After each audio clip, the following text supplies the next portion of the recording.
Na semana anterior, saiu na imprensa duas matérias sobre duas cobras que comeram duas presas bem grandes.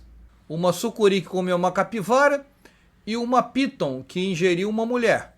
E esse tema das grandes cobras se alimentando de grandes presas é bem comum na imprensa. Então, nesse vídeo, a gente vai falar sobre essas duas matérias. Então, enquanto está entrando a nossa vinheta, já vai deixando o seu like de confiança, se inscreve aqui no canal se você ainda não está inscrito, porque está começando mais um Papo de Cobra.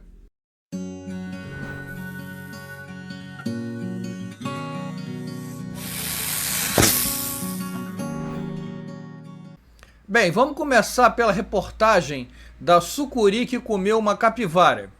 Tudo começou com o vídeo do Matheus Oliveira, de 36 anos, que testemunhou essa cena. Durante uma pescaria com os amigos, ele viu uma sucuri se alimentando de uma capivara. Esse episódio aconteceu no Rio Negro, no Pantanal do Mato Grosso do Sul.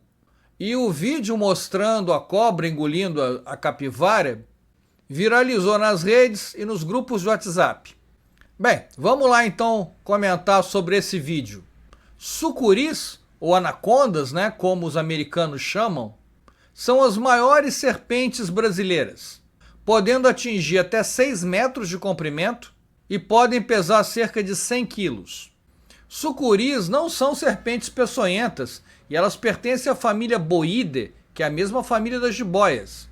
E no Brasil, a gente tem 3 espécies de sucuri. A sucuri verde, que é a Eunectes murinus, a sucuri amarela, que é a Eunectes noteus, e a sucuri malhada, a Eunectes deschaunsem. A sucuri verde é a mais comum no Brasil e o registro da predação da capivara foi feito com ela. A sucuri verde ocorre nas regiões norte, centro-oeste, em alguns estados do Nordeste, além de Minas, São Paulo e Paraná. Já a sucuri amarela é bem menor e ela ocorre no Mato Grosso do Sul, além do Paraná e do Rio Grande do Sul. E a sucuri malhada, ela só é encontrada no Pará e no Amapá. Todas as espécies de sucuri apresentam hábitos semiaquáticos e elas são muito ágeis dentro da água, mas no ambiente terrestre elas se movem muito lentamente.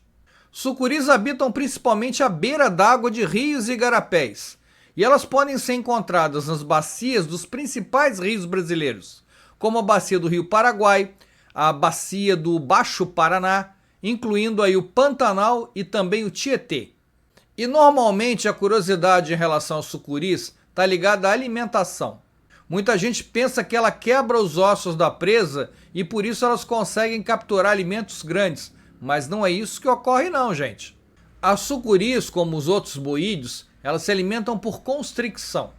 Ou seja, elas vão se enrolando ao redor da presa, vão apertando e interrompendo o fluxo sanguíneo do animal.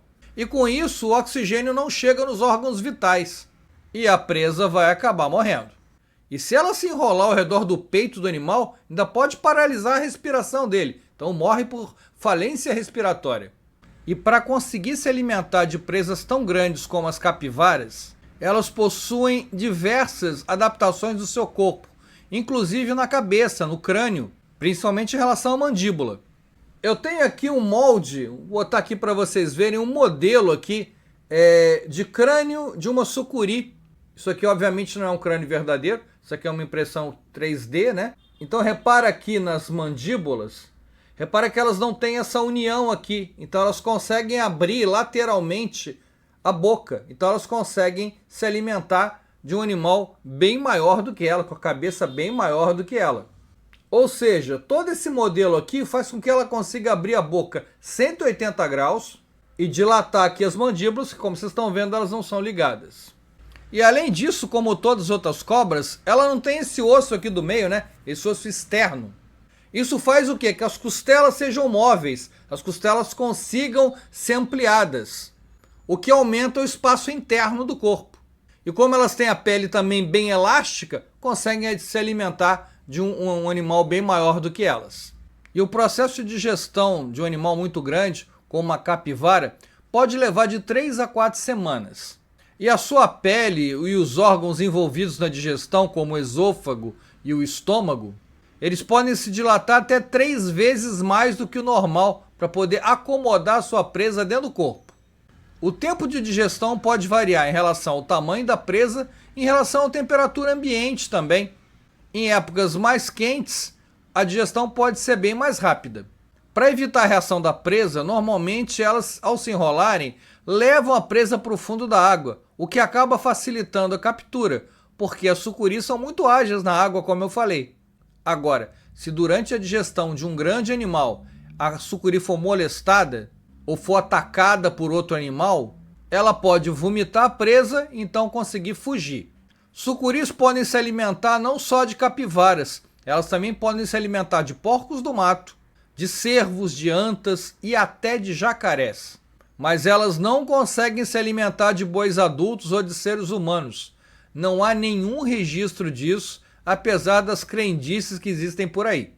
É importante dizer que as sucuris desempenham um papel fundamental no equilíbrio da fauna do Pantanal, controlando a população de mamíferos herbívoros, como as capivaras, por exemplo, e muitas outras. Então, gente, as sucuris não devem ser mortas, né? Nenhuma cobra deve ser morta. E a gente tem que aprender a respeitar o espaço delas na natureza. Bem, vamos falar agora da piton que engoliu uma mulher na Indonésia. É em cima dessa matéria aí que saiu na imprensa. Segundo a matéria, uma mulher de 45 anos foi morta e engolida inteira por uma cobra piton de 5 metros na Indonésia. Pitons pertencem a uma outra família diferente da sucuri, pertencem à família Pitonidae. E as pitons não ocorrem na América, tá? Elas vão viver na Ásia, na África e também na Austrália. Algumas espécies de piton são bem maiores que as sucuris, e ocasionalmente aparecem relatos sobre pitons que engoliram pessoas de pequeno porte ou mesmo crianças. Agora, gente, humanos não são alimento natural de nenhuma espécie de cobra. Então, o que pode acontecer se alguém molestar ou tocar o animal mesmo sem querer, e se o nível de estresse do animal estiver alto, às vezes o final pode ser meio trágico. Mas é muito importante a gente não confundir esses dois casos. Situações onde algumas pessoas podem ser engolidas por cobras vão estar restritas a algumas poucas espécies de piton, mas nunca com sucuri, ok? E nesse canal eu já fiz vários vídeos sobre sucuris e sobre várias espécies de piton, inclusive sobre as pitons da Austrália, com esse vídeo aqui que eu recomendo muito que você assista.